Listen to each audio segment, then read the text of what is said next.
어떤 일에 감동을 받으면 자신이 뭔가 하려고 하는 것을 잊어버리는 수가 있어요. 갑자기 마음에 감동이 올 때. 우리 사도 바울은 그가 우리 주님께 이방인의 사도로 부름받은 그 일이 너무나도 그 마음에 벅찬 감격으로 늘 다가왔어요.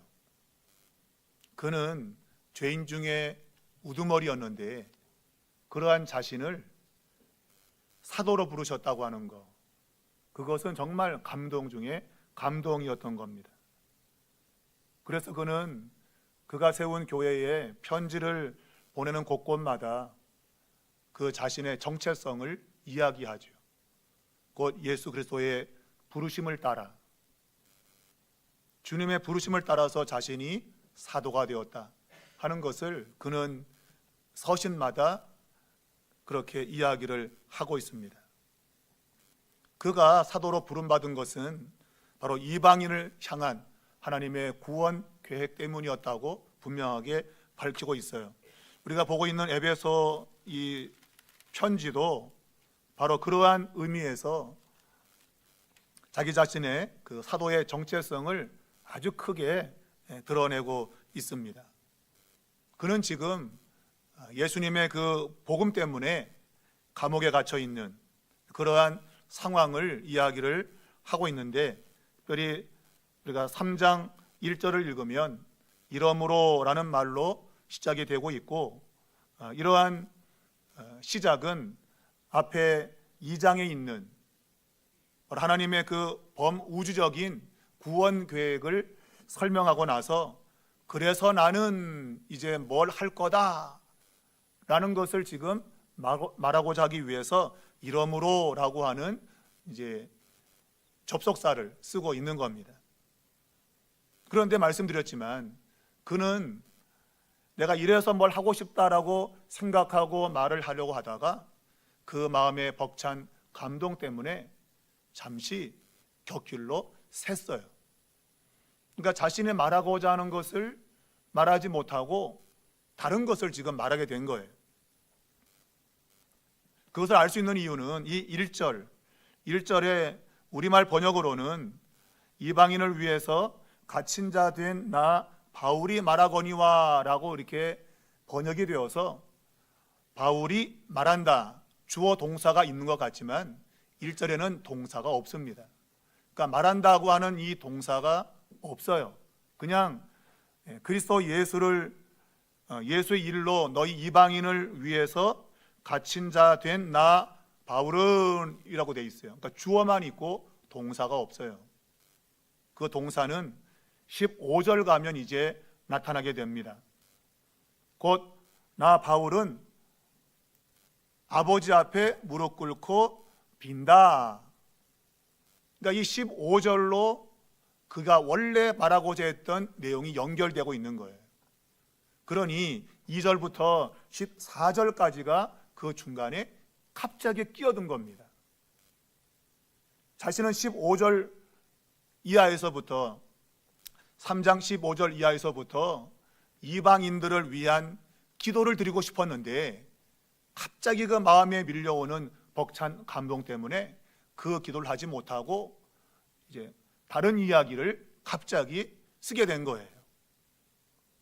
바로 그것이 2절부터 14절까지의 말씀입니다. 자, 그는 자기 자신을 지금 이야기하고 있는데 그 자신은 감옥에 갇혀 있다, 그렇게 표현하고 있어요. 그래서 이방인을 위해서 갇힌 자 된 나 바울이라고 말하고 있는데 그는 지금 감옥에 있습니다. 근데 그 자신을, 감옥에 있는 자신을 소개하기를 그는 로마의 감옥에 있는 죄수가 아니라 그리스도 예수의 일로 죄수가 된 그러한 사람으로 표현하고 있다고 하는 것입니다. 곧 그는 육체적으로 지금 구속되어 있죠. 우리가 죄인을 잡아 가두는 것을 구속시킨다 그래요. 그래서 법원에다가 구속영장을 이렇게 청구하잖아요. 그 판사가 보고 이 사람은 가둬야겠다 그러면 이제 영장을 발부하는 거죠. 우리는 그것을 구속영장이라 그래요. 그러니까 가두어 두는 겁니다. 잡아두는 겁니다. 바울은 지금 이 로마의 옥에 갇혀 있습니다. 육체적인 구속이죠. 그런데 그는 단순히 로마의 죄수로 잡힌 것이 아니고 그리스도 예수의 일로 죄수가 되었다라고 말하고 있어요. 이 말의 의미는 그는 로마의 죄수가 아니고 그리스도 예수의 죄수다. 곧 그리스도 예수 때문에 붙잡혀 있는 자다라고 설명을 하고 있는 거예요. 근본적 의미는 그는 예수님께 붙잡혀 있다 그런 얘기입니다. 로마의 죄수로 붙잡혀 있는 것이 아니고 예수님께 포로가 되어서 그 자신은 지금 있다 그렇게 말하고 있고, 근본적 의미는 영적인 구속의 결과예요. 영적 구속, 한글로는 똑같아요. 구속이 이게 잡힌다는 의미로 제가 설명을 했는데 이 구속은 해방시켰다는 구속이에요. 그래서 구원을 가리킬 때 우리는 구속되었다 그러거든요. 죄에서 구속되었다는 얘기는 잡혔다는 말이 아니라 해방되었다는 말이에요. 한글말은 똑같아요. 구속, 붙잡혔다, 구속, 해방되었다. 그러니까 이 사도 바울은 그 자신이 지금 로마의 감옥에 갇혀 있는 것은 예수의 일로, 곧 복음 때문에 갇혀 있는 것인데, 그것은 그가 예수님 때문에 자유자가 되었다라고 하는 것을 강조하고 싶은 거예요. 그러니까 아이러니한 것이죠. 역설적인 표현이죠. 그는 지금 예수의 포로가 되어 있는데 그것은 자유자가 된 것이다 라는 말로 이야기하는 겁니다. 예수님께 붙잡힌 자들이야말로 진정한 자유자라고 하는 거예요.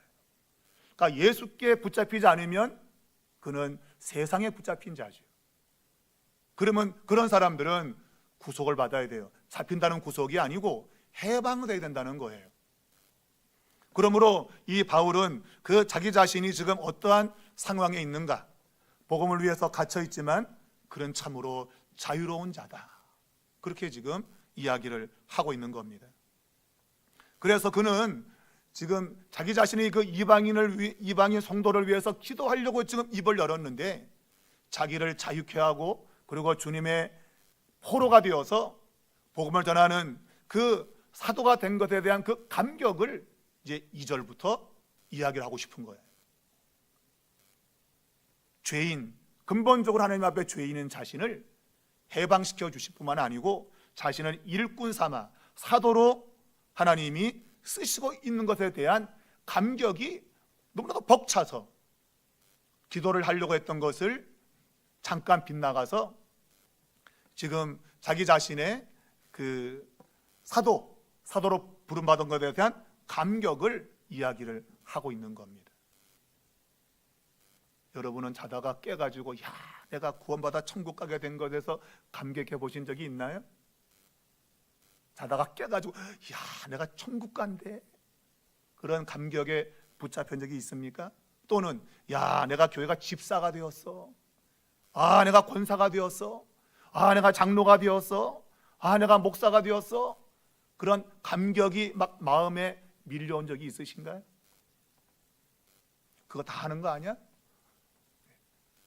다 하는 거 아니죠, 여러분.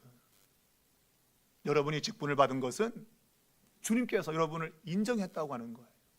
나를 인정해 준다고 하는 것. 세상은 나를 인정해 주지 않는데, 배운 것도 없다고, 가진 것도 없다고, 세상은 나를 인정하지 않는데 우리 주님께서 나를 인정해 주셨다 이거예요. 그것이 바로 일꾼으로 부름받은 자의 감격이었던 거예요. 그래서 기도를 하려고 하다가 자기가 부름받은 일꾼이 된 것에 대해서 다시 한번 이야기를 해야겠다 이거예요. 여러분도 사는 날 동안에 다른 것도 물론 감사한 것이 많겠지만 여러분을 구원시켜 주시고 여러분에게 직분을 주어서 주님을 섬기게 하고 교회를 섬기게 한 것에 대해서 여러분 감사하셔야 돼요. 마지막 천국 가보면 정말 그때는 정말 감사하지 않을 수가 없는 걸 여러분 보게 될 겁니다. 이 천국에 과연 내가 올 수 있었겠나? 그런데 나를 천국에 오게 할 뿐만 아니고 내게 직분을 맡겨서 이러한 상을 주시다니, 아마 그때는 감격에 벅차서 아마 주님께 영광을 돌리는 그런 날이 분명히 오게 될 것입니다. 오늘 이 사도 바울은 그 자신이 사도로 부름받은 것을 이제 이야기합니다. 그는 이방인을 위해서 그리스도의 죄수가 되었다고 선언하고 있고, 바로 이 죄수가 된 것은 그의 고난을 설명하는 겁니다. 가만히 있었다면 그는 죄수가 되지 않았을 것이고 감옥에 있지 않았을 겁니다. 그런데 주님께서 그 자신을 사도로 불러서 고난의 길을 걷게 했고, 바로 그 고난은 이방인에게 이 구원의 복음을 전하다가 당한 거라고 하는 거예요. 그는 율법 없는 복음을 전하다가 유대인들에게 반발을 샀고, 결국은 그 결과 체포되어서 감옥에 갇힌 겁니다. 율법 없는 복음, 이방인들에게 율법 없는 복음을 전하는 이 일은 정말 하기 어려운 것이었습니다. 분명 유대인의 반발을 살 것이 분명했습니다. 가는 곳곳마다 사도행전을 보면 그가 유대인들의 그 대적을 받은 것을 우리는 익히 알고 있습니다. 가는 곳곳마다 유대인들에게 핍박받았어요. 결국은 잡혀서 감옥에 가게 된 겁니다. 물론 이방인에게 율법 없는 복음을 전한 것이 원인이 되기도 했지만 이것은 그의 영적인 충성의 결과입니다. 대충 했다면 여러분 이러한 감옥행은 있지 않았을 거예요. 그런데 그는 대충 하지 않았어요. 그냥 죽도록 충성한 겁니다. 그냥 그 이방인을 위한 이 율법 없는 복음을 전하는 일에 충성을 다한 결과가 그에게는 감옥에 들어갔다는 거예요. 사랑하는 여러분, 만일 여러분에게 내가 죽도록 충성했는데 감옥 들어간다, 그럼 여러분 하시겠습니까? 그런데 오늘 그는 그 자신이 고난받아 감옥에 들어간 것을 그는 하나님의 은혜라고 말하고 있어요. 참 우리가 가지는 시각과 완전히 달라요. 그는 자신에게 주신 하나님의 은혜의 경륜이라는 말로 표현하고 있습니다. 내게 주신 하나님의 그 은혜의 경륜을 너희가 들었을 터이라. 하나님의 은혜의 경륜이라는 이 경륜이라고 하는 것은 오이코노마라는 그런 단어인데, 이것은 집안 살림을 할 때 어떻게 살림살이를 잘할 것이냐, 우리 주부들은 주방에 들어가면 무엇부터 해야 내가 오늘 부엌에서 일을 잘할 수 있을까라는 걸 생각하잖아요. 막 이것저것 하지 않잖아요. 오늘 뭘 할 텐데 뭘 먼저 만들어야 되나, 그런 생각을 하잖아, 그죠? 그거 같은 거예요. 경륜이라고 하는 것은 어떤 일을 함에 있어서 질서를 말하는 거예요. 하나님은 하나님의 백성들을 구원하기 위해서, 역사 속에서 하나님의 백성을 구원할 목적을 위해서 어떤 질서를 잡으셨는데 그것을 경륜이라 그래요. 그러니까 역사 속에서 하나님이 행하신 일들의 순서들, 그걸 경륜 그럽니다. 원래 의미는 바퀴를 말해요. 바퀴. 이것은 바퀴를 말하는데 이 바퀴라고 하는 것은 굴러가잖아요. 그러니까 역사의 수레바퀴 속에서 하나님이 어떠한 방식으로 그분이 구원을 이루어 나가셨는가 하는 것을 경륜 그래요. 그래서 이 경륜, 근데 그 경륜은 바로 하나님의 은혜의 경륜이다라고 말하고 있어요. 결국은 그 자신을 사도로 부른 것이 하나님의 은혜였다고 하는 거예요. 바로 하나님의 은혜의 경륜은 그 자신이 받은 바 청지기의 직분입니다. 하나님이 그에게 맡겨주신 이 복음을 위해서 충성되게 일할 줄 알고 그에게 청지기로 사명을 주었다고 하는 것, 그것을 그는 하나님의 은혜로 말하고 있어요. 여러분에게 때로는 교회 일이나 아니면 내가 가정에서 직장에서 행하는 그런 일이 때로 고달플 때, 야, 내가 살아가는 삶의 자리가 하나님의 은혜의 경륜이다라고 생각해 보십니까? 내가 이 일을 능히 감당할 줄 알고 내게 이런 일을 맡겨주셨다, 그렇게 생각을 해보시나요?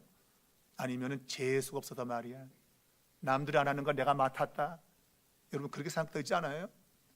하필 내가 왜 해야 돼 이걸, 그러지 않습니까? 바울은 그가 지금 감옥에 있잖아요. 정말 힘든 일입니다, 여러분.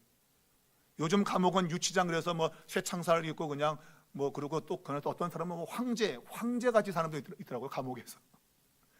그런데 로마 시대의 감옥은 아주 캄캄한 정말 땅 속에 있는 그런 굴입니다. 빛도 하나도 들어오지 않는 그런 곳이에요. 그런 곳에 갇혀 있는데 어떻게 그것을 하나님이 내게 주신 은혜라고 말할 수 있겠어요? 이것은 이 복음이 무엇인가를 아는 사람들만이 고백할 수 있는 그러한 고백인 것입니다. 왜냐하면 이 복음은 비밀이었대요. 비밀. 그래서 미스테리온이라고 쓰는데 이제 영어로 말하면 이제 미스테리. 우리가 비밀로도 하지만 다른 말로는 신비라고 하죠. 야, 미스테리한 뭐야? 신비스러워 그런 뜻이잖아요. 그러니까 이 복음은 비밀이었는데 그것이 지금 알려진 거예요. 누구를 통해서? 사도 바울을 통해서 이 비밀이 알려지게 된 겁니다. 여러분도 좋아하는 친구에 그러죠? 이거 비밀이야. 너와 나만의 비밀이야 라고 비밀을 말하죠. 그죠? 친하지 않으면 그 비밀을 안 말합니다, 여러분. 근데 친한 친구에게만 야, 이건 너와 나만 아는 둘만의 비밀이야 라고 말하잖아요. 하나님이 오늘 사도 바울을 정말 하나님을 대적했던 자에게 그가 복음의 비밀을 알게 된 거예요. 남들이 모르는 그 복음의 비밀을 알게 된 겁니다.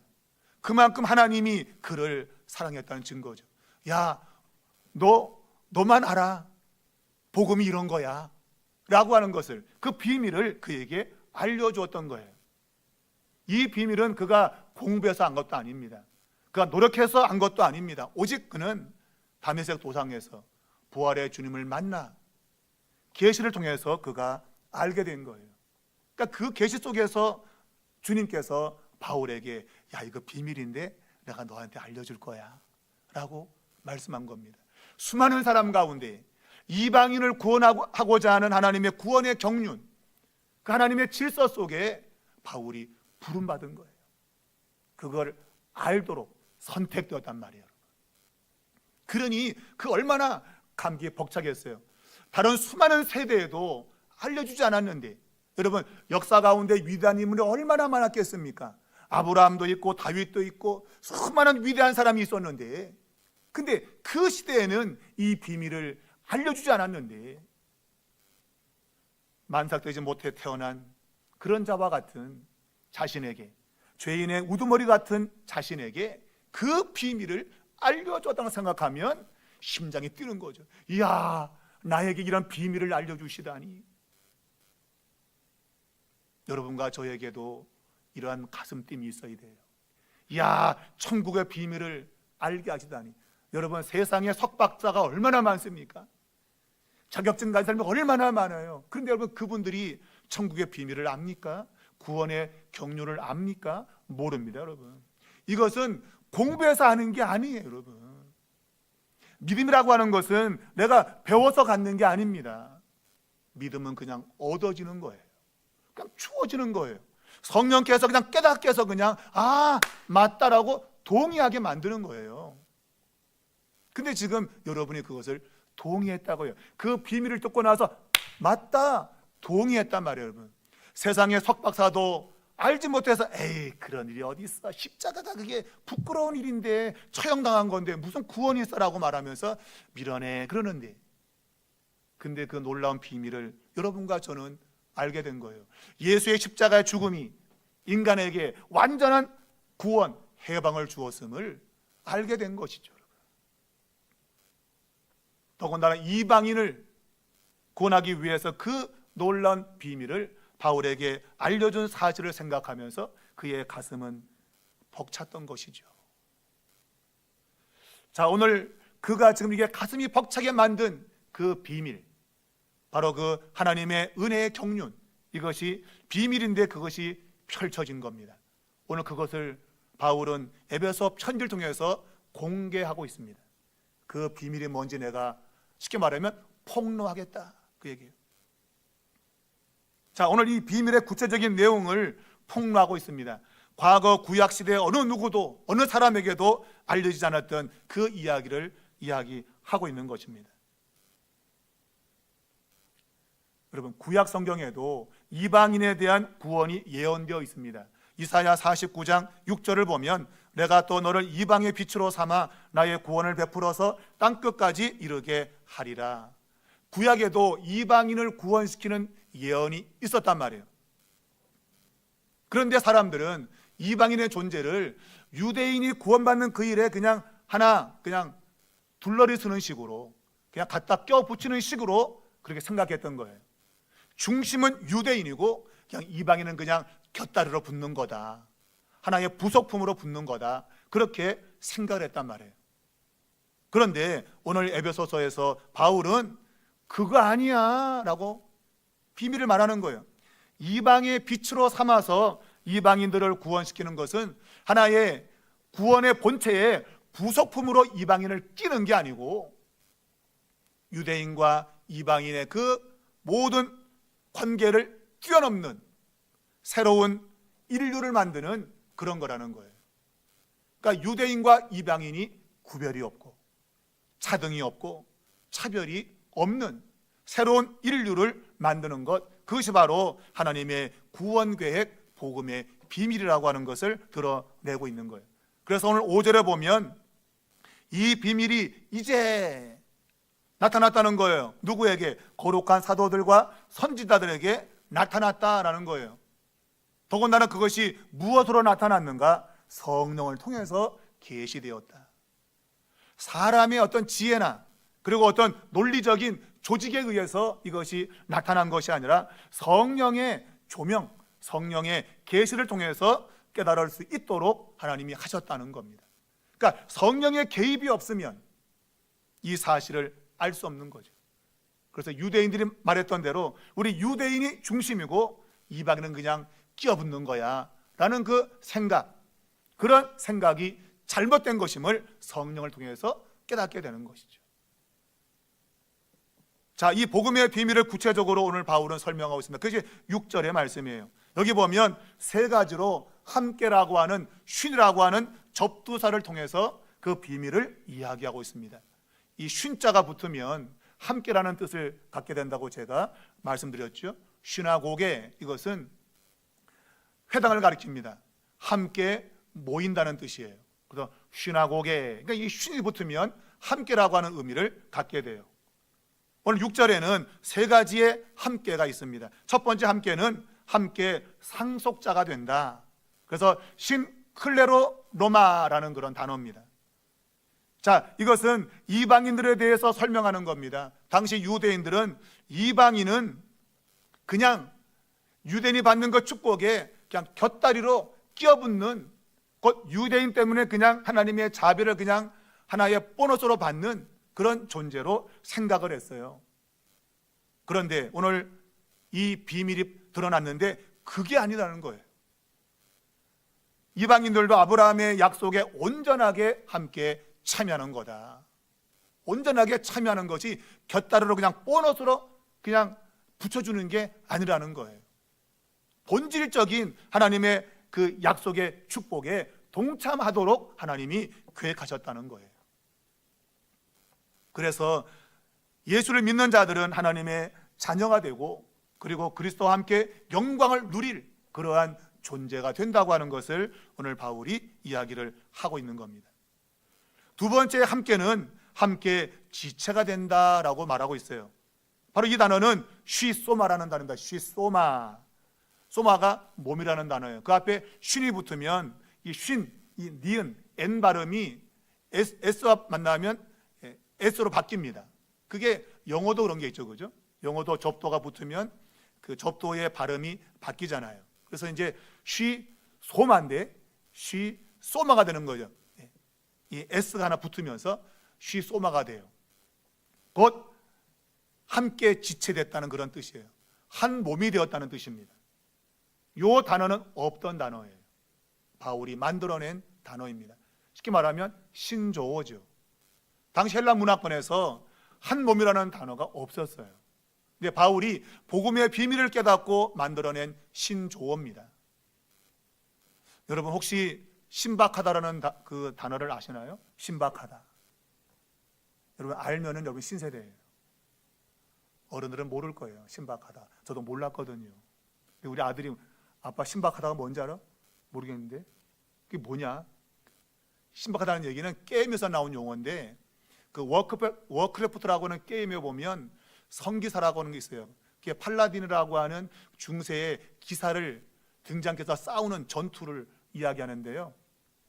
그 기사가 이제 성기사라고 하는 이제 그 이름이 붙었는데, 이게 잘 안 죽어. 생존력이 굉장히 강해서 사람들이 기분 나빠하는 거죠.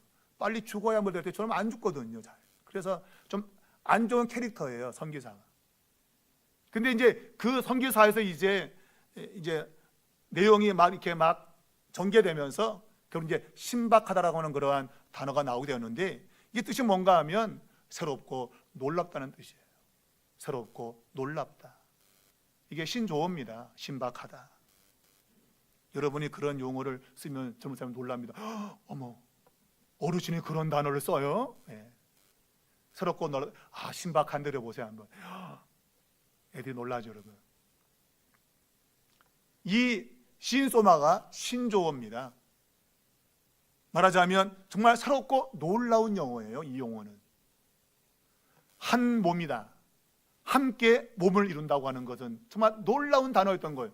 원래 없던 단어인데 바울이 복음의 비밀을 깨닫고 나서 만들어낸 용어인 겁니다. 곧 같은 몸을 구성하는 지체가 되었다고 하는 거예요. 우리 몸에 여러 가지 지체가 있는데, 여러분, 이 가운데 중요하고 중요하지 않은 것이 있겠습니까?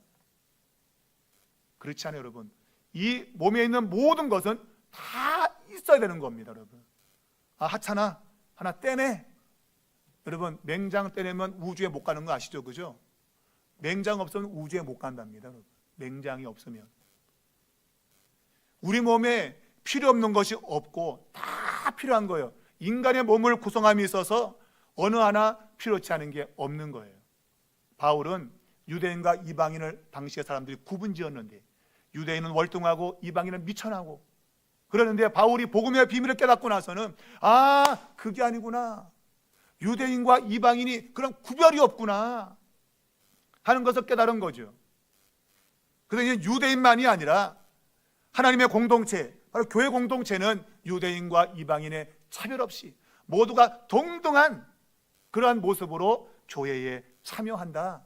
그래서 하나의 새로운 인류를 만드는 것이다. 그렇게 이야기를 하고 있는 겁니다. 그러므로 이 신소마는 없어서도 안 될 그런 존재를 가리키는 겁니다. 여러분, 교회 안에 우리가 볼 때는 저 사람 가진 것도 없고 와가지고 맨날 밥이나 처먹고 앉았고, 저 인간 교회 안 오면 좋겠다, 그렇게 보이는 사람이 있을 거예요, 여러분. 와서 문제만 일으키고 저 인간. 그런데 그 인간이 교회를 구성하는 사람이라고 하는 거예요. 그 사람은 그냥 하나의 그냥 쓸데없는 그냥 붙여준 존재가 아니고, 그 사람이 있음으로 해서 교회가 된다고 바울은 설명하고 있다고 하는 거예요. 이게 놀라운 일이어서 그가 신소마라고 하는 이 시소마라고 하는 신조를 만들어낸 겁니다. 교회와 관련해서 새롭고 놀라운 주장이죠. 당시에는 이런 주장이 없었단 말이에요. 그러니까 이 함께 몸이라고 하는 이런 단어가 없었죠, 여러분. 근데 복음의 비밀을 깨닫고 유대인만으로도 교회를 구성할 수 없고 이방인만으로도 교회를 구성할 수 없고 모든 사람이 동등한 그런 위치에서 함께 모여 새로운 인류를 구성한다. 그것이 바로 신박했던 겁니다. 신박하다, 새롭고 놀랍다고 하는 거예요. 여러분과 저는 그 신박한 공동체에 있는 겁니다. 신박한 공동체. 우리 삼일교회는 그냥 교회 건물이 좋아서 좋은 교회가 아니고, 정말 어느 누구 구별 없이 동일한 그리스도 안에서의 그런 구원을 받은 사람으로서 평가를 받는 아주 존귀한 존재로 평가를 해주기 때문에 새롭고 놀랍다. 그래서 신박한 공동체죠. 우리는 그런 생각을 가지고 교회를 섬겨야 된다, 그런 얘기입니다. 세 번째는 함께 약속에 참여했다고 말하고 있어요. 한 몸을 이루지만 동시에 한 약속에 참여한다는 것입니다. 앞에서 사도 바울은 이방인들에 대한 설명을 하면서 그들은 과거의 약속의 언약의 외인이었다, 타국 사람이었다, 그렇게 설명을 했어요. 그런데 이제 그는 함께 약속에 참여한 자라고 하면서 쉼메 톡사 테스 에판겔리아스라고 이제 설명을 했어요. 그러니까 쉼메 톡사, 그러니까 함께 영광을 나누는 자, 복음 안에서 함께 영광을 나누는 자, 바로 하나님의 약속에 동일하게 동참한 자라고 하는 것을 설명하고 있습니다. 여러분, 이방인들은 하나님의 언약 속에 없던 자들이었어요. 그런데 원래 하나님의 계획은 없던 게 아니라 있었는데 그 비밀이 아직까지 알려지지 않았던 거예요. 그런데 사도 바울을 통해서 그 비밀이 알려지게 된 것이죠. 세상이 알 수 없었던 그 비밀을 하나님이 바울을 통해서 그것을 알게 하셨고, 그것을 세상에 드러내도록 그를 복음의 일꾼, 사도로 부르셨다고 하는 거예요. 그러니 그 감격이 얼마나 크겠어요, 여러분. 다른 누구도 아니라 성령께서 나를 통해서 이 복음의 비밀을 알리게 했으니 그의 가슴이 뛸만 하죠, 여러분. 벌렁벌렁. 이 비밀을 나에게 알려주어서 하나님이 일하게 하셨구나라고 생각하며 그는 너무 감사했던 거예요. 자, 마지막으로 오늘 그 자신을 비밀의 일꾼으로 소개하면서 그 일을 함에 있어서 그거는 은혜와 능력으로 되는 것임을 설명하고 있습니다. 그가 청지로 부름받은 것은 자신의 능력도 아니고 자신의 힘도 아니라 그 비밀의 일꾼으로 부름받은 자에게는 하나님의 은혜를 주시고 능력을 주어서 그 일을 감당케 하신다고 하는 거예요. 바로 그것이 7절의 말씀입니다. 7절을 보면 이 복음을 위하여 그의 능력이 역사하시는 대로 내게 주신 하나님의 은혜의 선물을 따라 내가 일꾼이 되었노라. 그가 가지고 있는 그 자신을 소유하고 있는 어떤 환경이나 백그라운드, 배경, 또 가지고 있는 재산, 학벌, 능력 이런 것이 아니고 그냥 하나님께서 은혜를 주어서 하나님의 일꾼으로 삼으셨다고 하는 거예요. 바울은 자신의 자격과 공로를 내세우지 않습니다. 내가 이거 했느니 저거 했느니 말하지 않습니다. 이 모든 것들은 하나님의 은혜의 선물이었다고 하는 거예요. 그냥 값없이 주신 선물이었다. 그래서 오늘 이 일꾼이라고 사용된 이 단어, 우리가 많이 듣는 단어인데 디아코노스라는 단어입니다. 여러분, 집사를 가리켜서 디아콘이라고 그래요. 바로 디아코노스에서 온 거죠. 일꾼이라는 단어가 온 겁니다. 교회 직분에는 집사의 직분이 가장 중심에 있습니다. 그게 일꾼이라는 그런 용어를 갖고 있기 때문에 그래요. 그래서 디아콘, 집사인데 바로 이 일꾼으로서 부름받은 자들은 원래 의미는 먼지를 덮어 쓴다는 뜻입니다.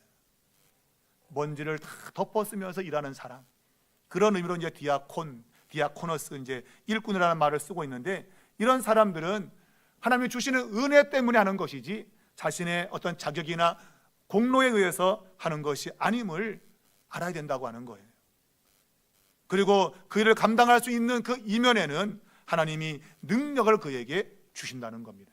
그래서 오늘 본문에 능력이 역사하는 대로, 주님의 능력이 내게 역사하는 것이지 내 자체 내에서 능력이 나오는 게 아니에요, 여러분. 근데 그 능력이 무슨 능력이냐? 다른 게 아니라 부활의 능력이죠. 죽은 자를 살아나게 하시는, 그리스도를 죽은 자 가운데서 살게 하신 바로 그 능력이 바울에게 능력으로 주어진 겁니다. 그런데 아이러니하게도 그는 능력 있게 교회를 개척하고 복음을 이방에 전하면서 사도로 능력 있게 일했어요. 그런데 그가 말하고 싶은 것은, 그가 지금 1절에서 말했잖아요. 내가 지금 감옥에 갇혀 있다. 여러분, 감옥으로 이끈 것이 바로 하나님의 능력이었다고 하는 거예요. 참 이해할 수 없는 말씀이에요. 자기 자신을 감옥으로 이끈 것이 하나님의 능력이었다는 거예요. 여러분, 이해가 됩니까? 여러분의 삶 속에 때로는 힘들고 고통스럽고 어려운 일들이 찾아오는 것, 그게 하나님의 능력이라는 거예요. 이해가 안 되죠, 여러분. 그러나 십자가를 제대로 이해하는 사람은 이걸 알게 됩니다. 왜냐하면 제가 오늘 새벽에도 설교했지만 십자가는 영광이기 때문에 그래요. 그가 감옥에 갇혀 있는 것은 초라한 모습이 아니라 영광의 자리에 있는 겁니다. 영광의 자리. 그래서 그것을 감옥으로 이끈 하나님의 능력으로 묘사하고 있는 거예요. 그 일하다가 그는 지금 감옥에 있잖아요. 그를 지금 감옥으로 이끌어온 것은 재수가 없어서가 아니고 하나님이 능력으로 그를 감옥에 있게 했다고 하는 거예요. 여러분이 고난당하지만 그 고난을 넉넉히 이길 수 있다는 믿음을 주님은 여러분에게 주고 있다고 하는 겁니다. 이게 매우 중요한 거예요. 어떤 어려움이 와도 우리는 결코 그 어려움에 무너지지 않는 거예요. 왜? 부활의 능력이 나를 뒷받치기 때문입니다. 여러분이 그것만 믿는다면 여러분이 지금 처해 있는 어떤 상황이든지 여러분 두려움이 없습니다. 부활의 능력이 여러분을 다시 일으켜 세울 겁니다. 그래서 십자가를 바라보라고 하는 거예요. 그냥 장시로 걸려있는 십자가 말고 그 옛날 2000년 전에 골고다 언덕에서 십자가 달리신 그분을 바라보라고 하는 거예요. 그분은 사망 권세를 깨뜨리고 부활하셨습니다. 그 부활의 능력이 오늘 그를 믿는 자들에게 똑같이 주어진다고 바울은 이야기하고 있는 거예요. 그것 또한 비밀이었는데 그것이 자신에게 알려졌다. 그리고 자신은 지금 그 능력으로 지금 감옥에 있다라고 말하는 거예요. 여러분 담대하십시오. 고통의 시간 여러분에게 있습니까? 야, 나는 능력으로 이 고통의 시간 속에 있다. 이렇게 고백하시기 바랍니다. 그 고백이 반드시 여러분을 그 고통에서 이기게 만들 겁니다. 여러분, 예수 믿는 건 그냥 믿는 거 아닙니다. 하나님의 능력에 의해서 믿는 겁니다. 바울은 그것을 드러내고 싶은 겁니다. 그 놀라운 비밀을 아는 거거든요. 내가 감옥에 있지만 이건 영광스러운 하나님의 능력 안에 있는 거다. 그래서 감격에 차서 지금 기도하려고 하다 지금 이야기를 하는 거예요. 그런 상태에서 여러분 기도할 때 그 기도가 얼마나 아름답겠습니까? 그 기도가 여러분과 저를 사도 바울에게만 준 그 비밀이 아니라 여러분과 저에게도 이 비밀을 알게 하신 겁니다. 그것이 믿어지고 오늘 그 믿음을 따라서 여러분이 사신다고 한다면 여러분 가정에서, 직장에서, 삶의 자리에서 어떤 일을 만나도 여러분 그 비밀을 알기 때문에 능력으로 이기는 삶을 살아갈 수 있게 될 겁니다. 그리고 그 능력을 또 다른 누군가에게 야, 이거 비밀인데 너만 알아? 그에게 전할 것입니다. 그도 그 비밀을 깨닫고 능력으로 세상을 이기며 사는 그런 사람들이 되게 될 것입니다. 그와 같은 은혜의 역사가 우리 교회에 충만해지기를 주님의 이름으로 축복합니다.